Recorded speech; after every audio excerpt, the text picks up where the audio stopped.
శివతత్వం episode 5 భయం నీ జీవితానికి నిజమైన శత్రువు. ఓం నమః శివాయ. ఒక్కసారి ఆలోచించండి, మీ జీవితంలో ఎన్నో అవకాశాలను భయం వల్ల వదులుకున్నారు.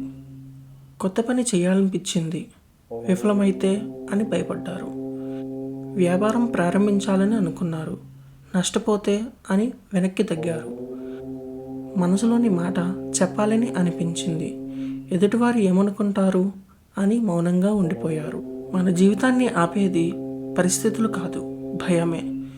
శివతత్వం మనకు ఒక గొప్ప సందేశాన్ని ఇస్తుంది. ధైర్యం అంటే భయం లేకపోవడం కాదు, భయం ఉన్నప్పటికీ సరైన దారిలో ముందుకు అడుగు వేయడం. ఎందుకంటే భయం మన ఊహలో ఉంటుంది, కానీ విజయం మన చర్యలో పుడుతుంది.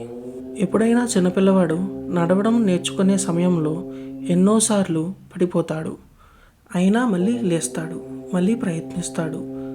అందుకే నడవడం నేర్చుకుంటాడు. మనం కూడా అలానే ఉండాలి. ఒకసారి విఫలమైతే జీవితం ముగిసిపోయినట్టు భావించకండి. ప్రతి ఓటమి ఒక కొత్త పాఠాన్ని నేర్పుతుంది. శివతత్వం చెబుతుంది, మనం భయాన్ని ఎదుర్కొన్నప్పుడే మన అసలు శక్తిని తెలుసుకుంటాం. ఈ రోజు నుంచి ఒక చిన్న అలవాటు చేసుకోండి.